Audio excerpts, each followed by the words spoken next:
What's going on, you guys, and welcome back to the Help More, Sell More podcast. I'm here with my friend Joe Marcoux. Joe, hey, everybody. Let me interrupt Jeff.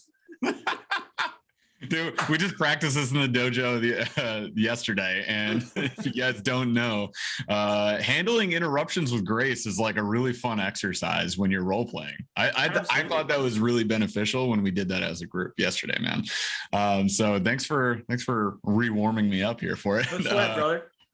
Just so you guys know, like Joe Marcoux, I am also in sales, and we have been doing sales for, I don't know, how many years collectively, Joe, would you say? Is it like 35, 40? Yeah, I would say collectively, we're both, I would say over half a century, right? It sounds impressive. Right? Like, I mean, I've been at this for over 30 years and you've been at this for close to 20 or over 20. Yeah. So all things being equal, when you say half a century, the power of words, guys. Yeah. 50 plus years between the two of us. That is an epic way to put that. I love that. So yeah. Welcome to the show, you guys. I am Jeff Burlingame. I run Burley Sales. Joe Marcoux runs the Sales Dojo, Army of One, and a whole plethora of other things, lead cycles, all that. You got a lot going on, man, right? I have 3 businesses, and they all are sales related, and it's fun. It's really fun to be able to help people, whether we're doing it for you or whether we're getting people to come in and learn a valuable high income skill, which is really why you and I are here, because I believe that what we're doing when we're focusing on helping more, we will sell more. And that's why this podcast and this information is here to help you guys, the listeners, get more out of your sales without feeling slimy or icky or terrible about it. 100%. And, I'm glad you brought that up. I think as the show goes on, you guys are going to definitely, follow along with the theme as this really evolves into something else. Right now we're running a series of what are some of the biggest mistakes that we see people making in sales. And again, I'm glad you brought up the name of our podcast exists for a reason, because we know there are many people out there who sell, AKA anybody who wants to make money at all, business owners and salespeople alike. And we know that there are many gurus and books and things like that may be leading you in a direction that you're uncomfortable with. And today's going to be a good example of that. So today I want to talk about, and I hinted this, at this on episode 2, I want to talk about false urgency, right? And I think we'll define it in a second, but let's start by trying to define it through story time. Let's get a little warm-up question here going. I think that was fun on episode 2, so I want to carry this out on all future episodes. I think it's a great opportunity to get started where Joe and I share a sales experience story with you, something that either we've experienced directly or indirectly in our sales careers, and can be a good method of like learning from that experience, wouldn't you say? Absolutely. I mean, there's something to be said for this example. If you're in sales, questions are the way to be able to really develop the relationship. Stories themselves really help you get to that relatable space where people get to know you. You're asking questions to get to know them and their problems. When you are in that place where you're now presenting and you're telling a story, it really gets people listening in. So we've got a couple of examples today. And well, the theme of today was really about that false sense of urgency. And it comes down to, have you ever had that feeling where, am I getting BS'd here? Or have you ever been in that position where it's like, man, I feel like I'm BSing somebody when like there isn't any urgency here. And let's preface it this way, Jeff. There is something to be said that FOLO, fear of losing out, or FOMO, fear of missing out, like it's real. Okay. And it's a fair tactic to use as long as you are honest with it. Yeah. I mean, I think we can all agree. You can go to a website. And I was saying this to you right before we started. How many times can you go to a website? They got the countdown timer on. The offer is only good for 5 more minutes. And then, if you go back tomorrow, well, that's still the countdown timer is still there. And it's the same 5 freaking minutes. So it's like, well, this is bull. I'll just say it for what it is. It's bullshit. So forget it, man. Absolutely forget it. It's the same on like late night TV. you get those infomercials. They're like, That's right. And if you call in the next 20 seconds, we'll send you not 1, not 2, but 3 the happy face sponges or whatever it is that they're selling, right? But it's a rerun. Like they just don't give me the call me in 20 seconds BS. Just tell me, if you do this, we're actually going to give you this as a bonus. But you don't have to create that. What the whole point is, the false sense of urgency. Now, right. like having a deadline is good. Like, for example, and my business partner Chris in Lead Cycle says this: if you had your credit card statement show up and it's like, hey Jeff, who's now standing up, which I love, man, because I'm always standing up when I'm doing a sales call or I'm doing my when I'm doing presentations or whatnot, because it brings up your energy. Highest energy wins. I gotta get my energy up, man. Attaboy. So coming back to what my buddy Chris would say is, if you got your credit card statement and there wasn't a deadline in terms of when you would have to pay it, you'd never do it. Yep. Right? I mean, hey, it's free money. There's no consequence. So I get the sense of urgency does work. Be honest about it.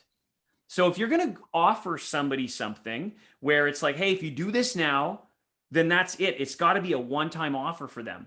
You don't want to have the go back to that website and the timer's back on type of thing, because you know what? That's cheesy and it's going to catch up with you.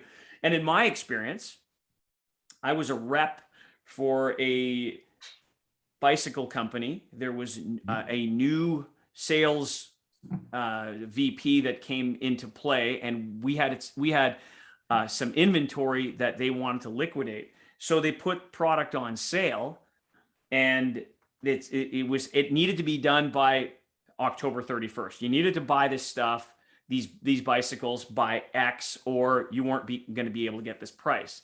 Mm-hmm. So we pushed out all these bikes. The problem that I had with the deal was, unbeknownst to me, the upper management we found out later that they obviously knew. So on again, the sale ends on October 31st. We had access to be able to see all the inventory that was still coming in. Mm-hmm. And so we had, 800 of these bikes in stock, and suddenly we're dwindling down to, 300, 200. And then all of a sudden we've got 1,200 of these bikes in stock again. And I'm like, WTF, what do you mean? How did this happen? And so suddenly we had more bikes of the exact same bike, exact same model, no changes. And we were stuck in the same position. And I felt terrible with like 3 days or 2 days left in this promo. Now I'm like, I've got to promote this. And it was like, I felt lied to, and I'm now propagating this lie to my clients. And So I actually called up a couple of my clients, and it's like, you know what? If you want to be able to get extended terms on this order that you just got, let me know. Like, it was supposed to be a cash deal. And I said, I'm going to provide you the terms, because we got more of these bikes in stock. It's just, I just don't, we sold a ton of bikes. We pissed off a lot of people. It's just not worth it. How about you? What's your example of false urgency? Yeah. And I think that's good that you brought up, you pissed off a lot of people, because that is one of the big things we're going to dive into here in a little bit. So I told you before the show, I was going to mention like a treadmill sales example, but I think I'm going to save it for another episode. All right. Because I think it'll play better to that. What I'd like to use instead for false urgency goes along with your promo idea, right? So I worked for a very large, I call it a corporate gym, just like think 15 to 20,000 square foot multi-level gym with an escalator or two in it. So this one gym, for example, was in Alexandria, Virginia. We had 3 levels. Above us was a business suite, like skyscraper, right? So we're like base level of the skyscraper. There's an elevator outside, escalator, top floor cardio, main floor weights, bottom floor was like they had a basketball court and a pool and a few other things down there, right? Yep. So gigantic, right? And I was in charge of the personal training department at this and 6 other gyms. And every month we had extremely difficult and high sales goals, right, for personal training. I'll give you an example. Like each month, we were doing around $400,000 in personal training between those 7 clubs. So we're aggressive. Like we had to be. We had to hit these numbers, or else, you get fired, you get demoted. Yeah. And one of the things that would come around is basically every quarter we would run a promo on personal training. So the price of personal training would drop essentially by $15 to $20 a session. So we're running there were 30-minute sessions, normally like $50-$60, and we had them down to $45 just for this promo. So what would happen is we sold packages. So I'm selling common package would be like 40 personal training sessions. 80 would be great. And then sometimes you get those big whale clients that go for like 160, 300. Whale meaning they have a lot of money to spend, not that they were gigantic. That wasn't like they weren't big fat people. No. Yeah, I understand.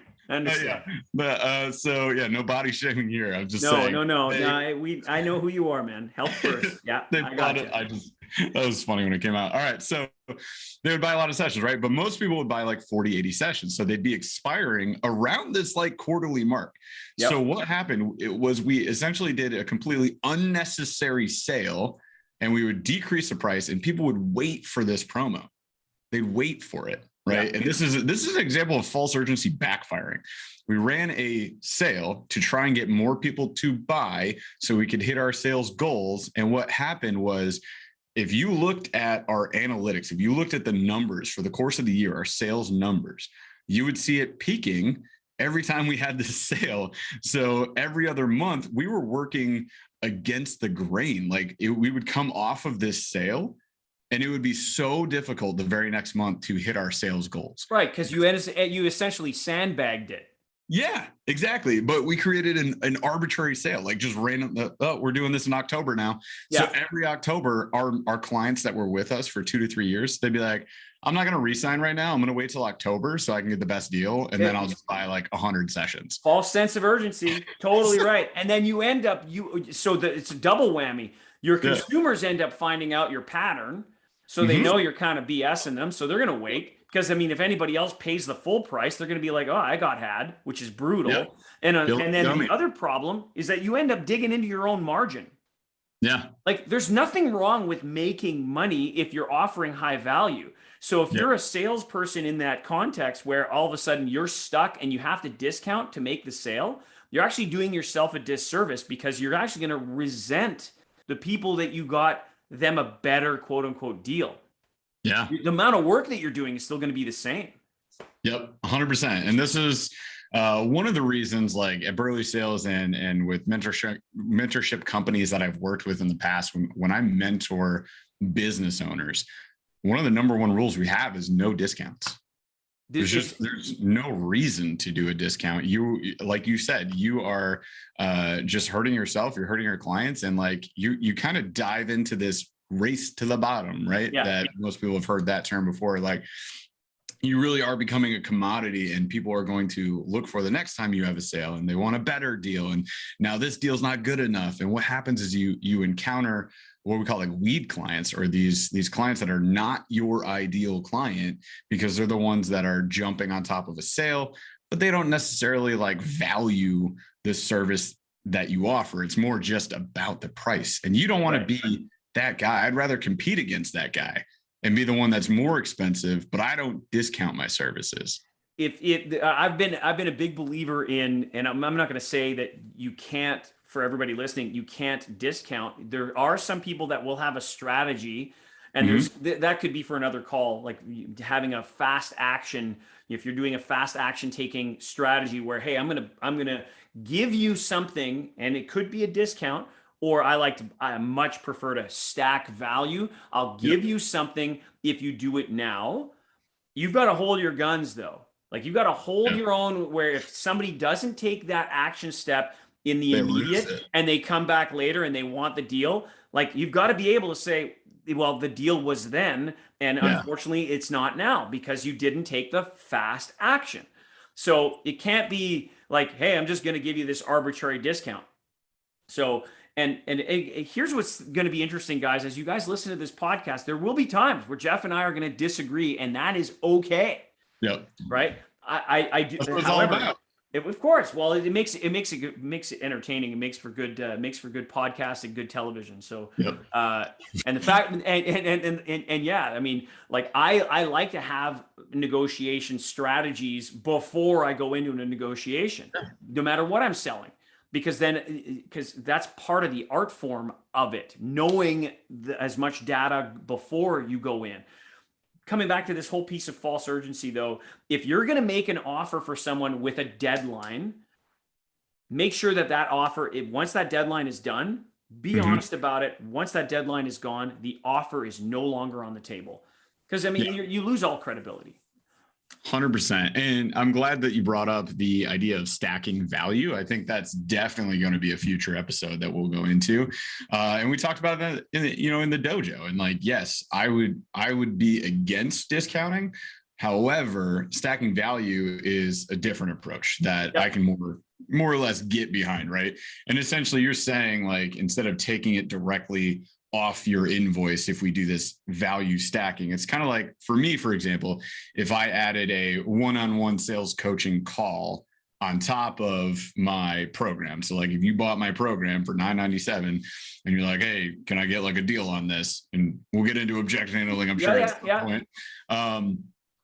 I could potentially say like, well, I've got the wiggle room here of a couple $100. So I could essentially stack the value of saying, here is a 1 hour mentoring call, right? So they feel like they really are getting that added value versus me making my program now cost $700 and taking that $300 off. And that's taking money out of your pocket. Whereas ultimately, are people looking for a discount or are people looking for added value? Because there's a difference. Right. The discount's taking money out of your pocket, and the essence of, as the consumer, I'm saving money.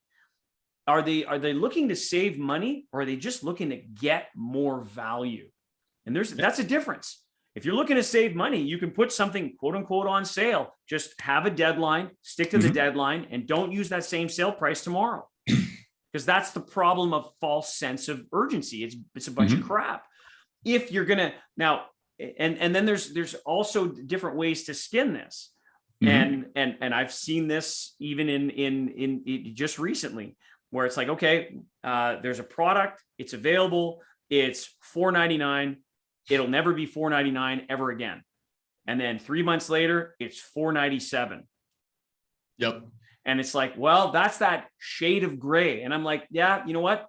That smells like a brown to me. It's not gray. I didn't lie, but yeah, I did something wrong. Like, so it's like, if you're gonna make an offer with a deadline, like there's nothing wrong with changing up your offer and changing up your deadline. Make it so that it's like that. Obviously, your offer has to be attractive, and change the attractiveness to it. But ultimately, it's like if you go from $4.99 to $4.97, that's like the old story of putting lipstick on a pig. It's still a pig, right? Like, it ain't gonna work. I mean, all this to say, I'll give you guys one example before we carry on, because I want to define this a little bit more clearly with you, and then talk about some action steps you can do to work against this, or what you could do that would be better. But one last example, Black Friday sales, right? If you guys remember Black Friday sales about 20 years ago, when it really started getting big, and people were, this still kind of happens, but they were fighting over Tickle Me Elmos and stuff, and, just trampling folks in malls. It was ridiculous because there were actual bottom dollar prices. Like, the sales were actually sales. And what's changed since then is, I think those retailers, those merchandise companies have realized they lose a ton of money there, and the long-term benefits did not exist. So now, guess what? Sales are all the time. Black Friday is not a crazy sale time anymore. Nobody's really like getting up at 3 a.m. to go with their family to, or setting up a tent outside of Target anymore. It's more, sure, we'll get out there. I went the last couple of Black Fridays, and like, you can just go at noon. You just go whenever, and my understanding is there are, I've never gone to a Black Friday. That being said, I know of people that have gone and this is what's funny. Like Black Friday is like your Friday after the US Thanksgiving. I'm in Canada. Well, now Canadians are having Black Friday sales just for a reason to have like Black Friday shouldn't exist up here, but it does because it's just another opportunity to be able to sell more stuff. Here's the thing. These merchandisers, what they do is they say, yeah, come and buy this product, but then they only have 2 of them. So they got like 400 people outside. So then, limited offer. Yeah, limited. It's so limited. It's like, listen, if you're not the first person at the door, like then it's, and then you got to run into the store and go find it. And then fight people. So they're, again, creating that false sense of urgency. Now there's nothing wrong if like right now we're, still in this pandemic space and you don't have a lot of inventory of certain products. And we know that, fitness equipment is a big one. Bicycles, sporting goods, boats, power sports, fishing equipment.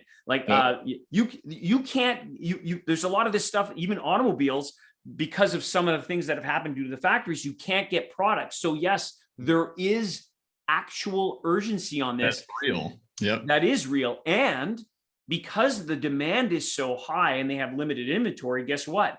Prices aren't moving. Yep. See, that's different exactly to the Black Friday, which has shifted from insane deals to a quantity urgency, like you mentioned. Yeah. And it happens with video game consoles all the time. They're most notorious, I think, for this. So like the PlayStation 5, for example. And what ends up happening is like a bunch of jerks on the internet figure out a way to hack the system, buy all the PlayStations, and then sell them for 10x on the dollar. Oh, no way. Oh my God. Yeah. Oh yeah. That's a huge industry, but I digress. So if you guys haven't, I guess, pieced this together at this point, false urgency is where you create a lie, a little tiny lie, to hopefully get your potential client to buy right now.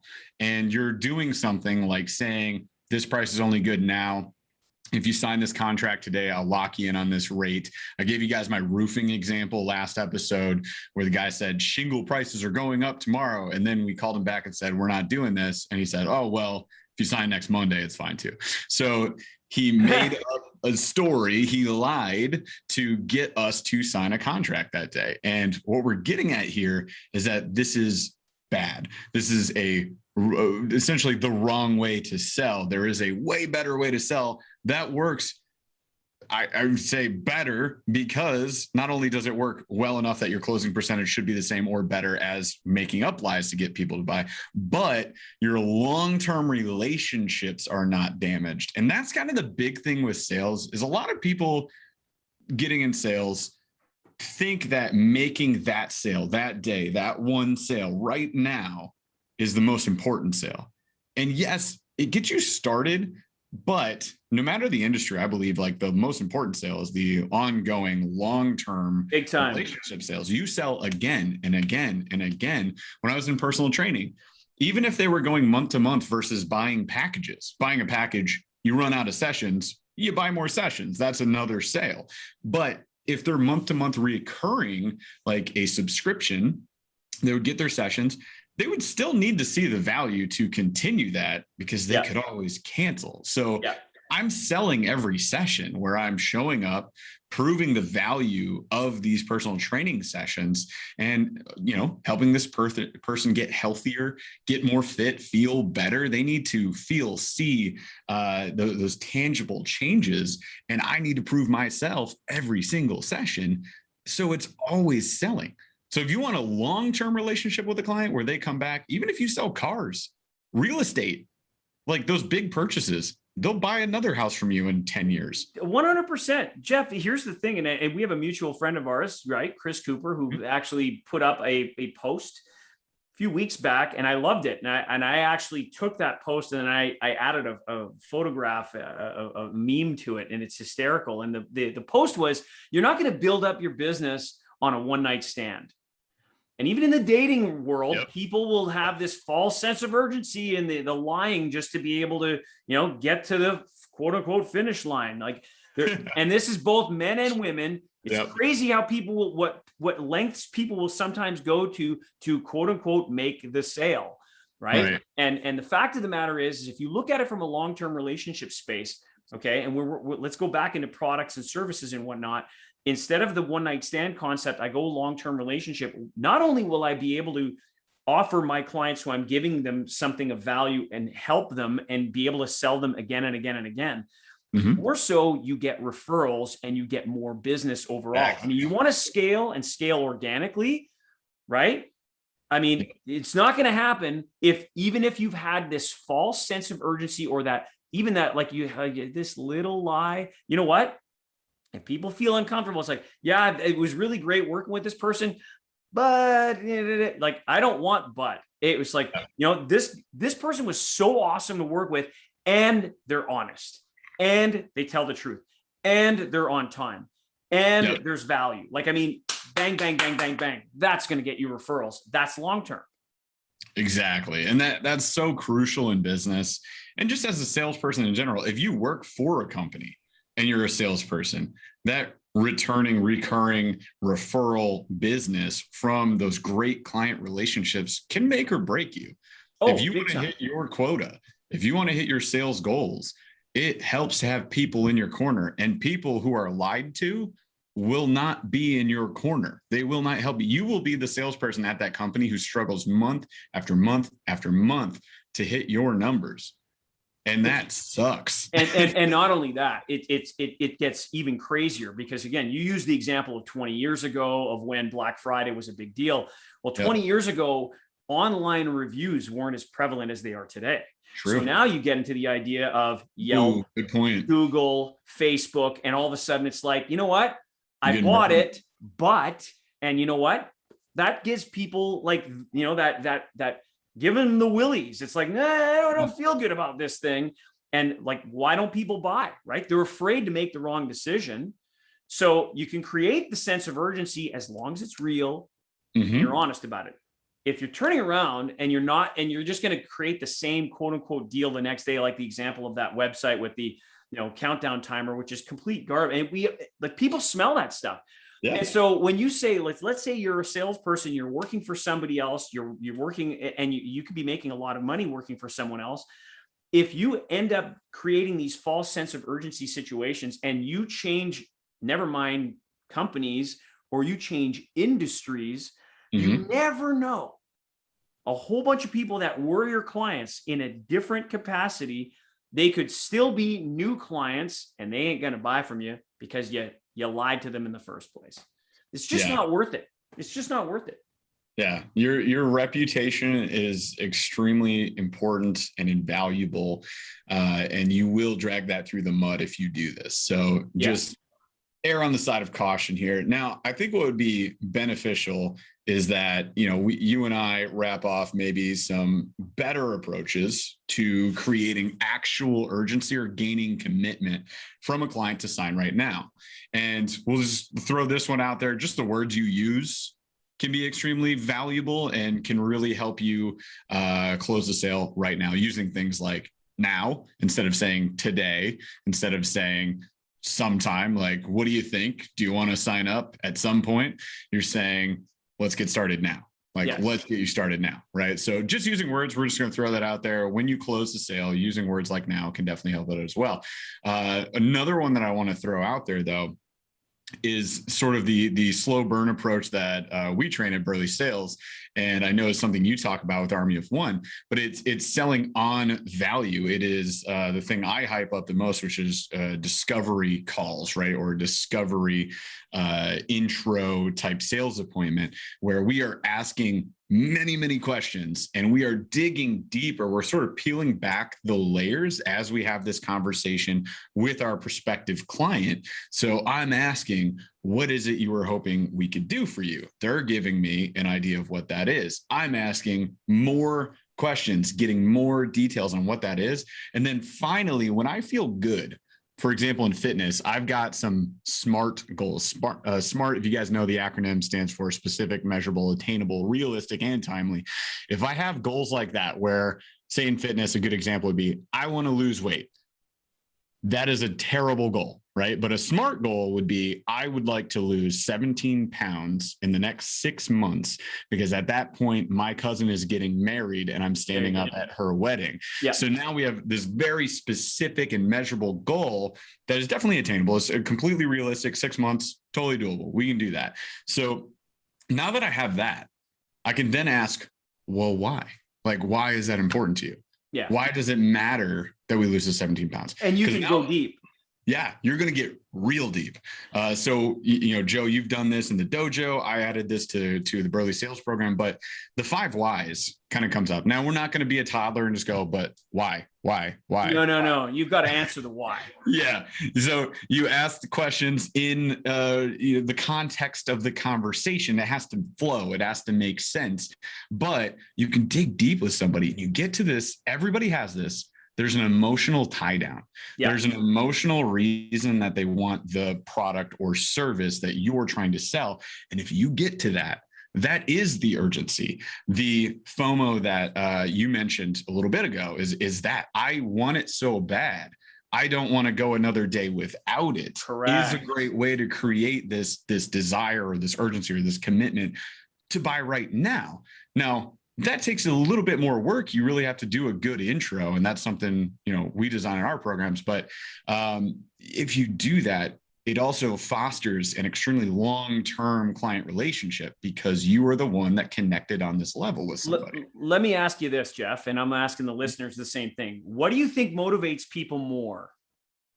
Pleasure or pain? What's going to get you to take action? Pleasure or pain?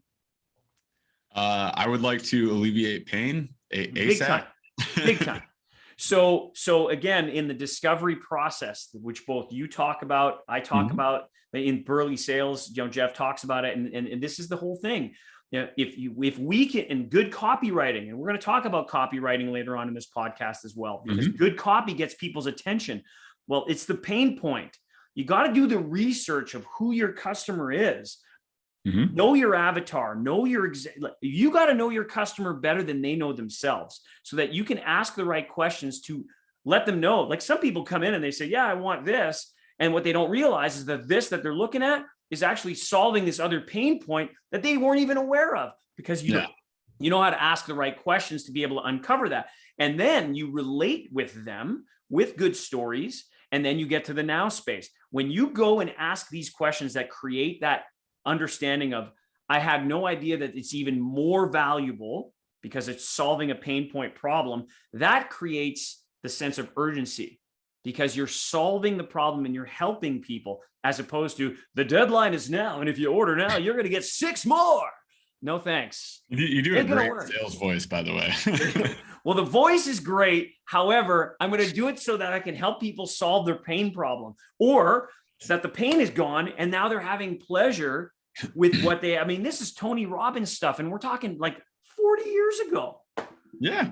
And Tony Robbins is what, 100,000 years old, right? He's 60. I think he's 61 now, but yeah, he might as well be 100,000 years old because he's using like stuff from the dawn of time. Yeah. So yeah, it's great. It's a beautiful thing. So yeah, if you can uncover this desire, this need, or help them understand this pain point, you brought up a great point. It's kind of like they lock away the true pain point. It's way back here. Oh, big time. You really have to peel back those layers to get to it. That's the only way to do it is to ask more questions. Yeah. And if you continue to ask more questions, but better yet, the right questions, then you get the right answers that lead you to, or lead this person to, a buying decision. And that's what most salespeople, I think, miss out on. I deal with it a lot with mentoring gym owners, right? So in the gym, we're trying to find out these goals from people, and they'll come in, go to a gym owner. Gym owner is like, I only want to spend 5 minutes on this sales opportunity, which is just baffling to me, ridiculous. So we have to overcome that hurdle first. They have people coming in and saying, I just want to lose weight. And they say, great, we do that here. But that's not the goal. That's not a good goal. That's not smart, as you put it, which I really like that acronym. We need a smart goal. So you have to ask those questions. Well, how much weight? 20 pounds. Why 20 pounds? I don't know. It sounded like a good round number. Okay. Yeah. Well, what would losing weight do for you? Right? You just veer course. You just keep going down this path of like, what does this really mean though? And eventually that person goes, boom, mind blown. I guess I did have a bigger goal than just losing weight. You want to really dig into it, Jeff? You could go to a place where it's like, okay, so you want to lose 20 pounds. And how old are you now? And it's like the guy might say, well, I'm 40. Okay. Have you got any kids? Yeah, I've got a daughter. How old is she? She's 3. Okay. So you've got a 3-year-old daughter, you're 40 and you want to lose 20 pounds. When was the last time you went to your doctor's office and got checked and got your blood work done? And it's like, well, it might've been this or that. And it's like, so how's your cholesterol? So let me ask you, do you plan on walking your daughter down the aisle? Oof. Or do you want somebody else to do that? How healthy are you going to be when she's going to get married? How old do you think she's going to be when she's going to get married? I mean, she's 3. She's going to be 30. Because she's probably not going to be like 18. She's probably going to be around like in her 30s. So this is you understand where I'm going with that, Jeff? Yeah. As a parent, I could tell you right now, and I just walked my daughter down the aisle and I was like proud to do it, healthily speaking. Right. And I'm going to be around, by the way, kids, I'm going to be around as a grandfather and a great grandfather. I know that like that. So there's an emotional attachment there. And I'm not saying that to manipulate people.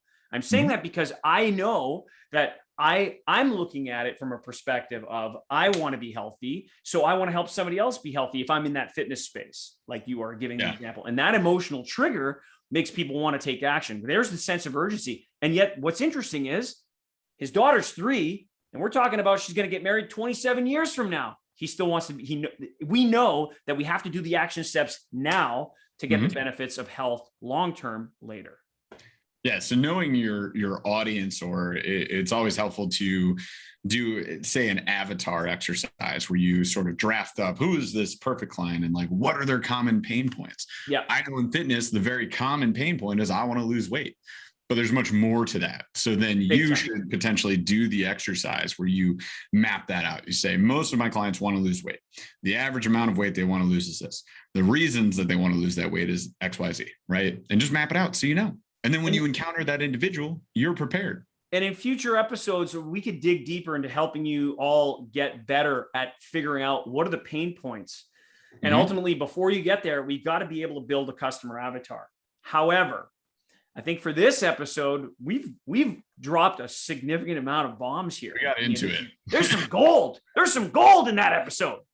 The big thing, like in any episode, you guys, is that you got to go out and you got to take action on this. So the whole idea behind this podcast is every single episode, you should be able to take away at least one action step that you can apply to your sales appointments today, right now. If you got one coming up in an hour, take one right now, go and apply it. We talked about fast action discounts, which is something Joe does. I say I don't do discounts. So we talked about value stacking. We talked about asking the right questions, digging deeper, getting to that emotional tie down with somebody. We talked about knowing your prospect, your client, asking those questions like, you got kids? You have a daughter. How old is she? 3. When she gets married, like, do you want to be the one to walk her down the aisle? Like, getting to, kind of a shortcut almost with that one to get to that emotional tie down. But that creates true urgency. And ultimately, if your only action step today is just to stop creating false urgency or lying to your clients, that's good enough for us. That's a huge step. Just stop doing that. that would be great. Ultimately, follows you. We want you to help people so that you can sell more. Obviously, help more, sell more for a reason. It also comes down to help yourself, because by the honest approach is the best long-term approach. Sales has had such a bad rap for so many decades, and we are here to help you guys understand. And we're saying, ladies and gentlemen, when I say guys, we're here to help you make this a legitimate career filled with integrity, enthusiasm, and a lot of fun. And it is. Mm-hmm.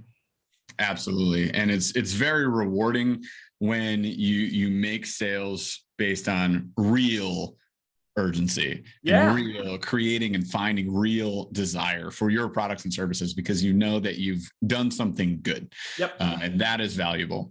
All right, you guys, thanks for listening to the podcast. Again, this is the Help More, Sell More podcast. You can find us anywhere that podcasts are found, but here's a way that you can help us and throw us a big favor right now is you can drop a 5-star review for us on any of those podcasting platforms where you listen to us. This helps us show up in other people's feeds and ultimately grows the show. The more the show grows, the more cool stuff we get to do for you to help others. And that's the main goal. So go ahead and like, subscribe, as well as drop that 5-star review if you would be so kind. You can also find us everywhere. We got Joe Marcoux. Where can they find you again? You can find me at the SOSDOJOE.com. Come and visit the SOS Dojo and come in for a complimentary SOS Dojo session. Handle objections, have some fun. Where can they find you, Jeff? Yeah. So again, I am Jeff Burlingame, sales coach and mentor, and you can find me at burleysales.com. That is BURLYSALES.com. We offer a program and we have one-on-one mentoring. You can also follow us on, both of us are on Facebook, Instagram, all the places. So follow the Joe Marcoux. Follow me at Burley_sales on Instagram or just Burley Sales on Facebook. And you can join our free group. Facebook group. We have a free Facebook group. This is a private group. You'll have to answer some questions to get into it, but we'll approve it as long as you fill it out. It's just to avoid having, bots and stuff like that. We have to have the right energy and people in that space. Absolutely. Yeah. So we'll be dropping tips there in the future, as well as maybe some live, Facebook lives every now and then. That could be happening. So that is called Help More, Sell More, just like the podcast name. Go ahead and join that. And we appreciate you all for listening. We'll be back on another episode. We out. We're out.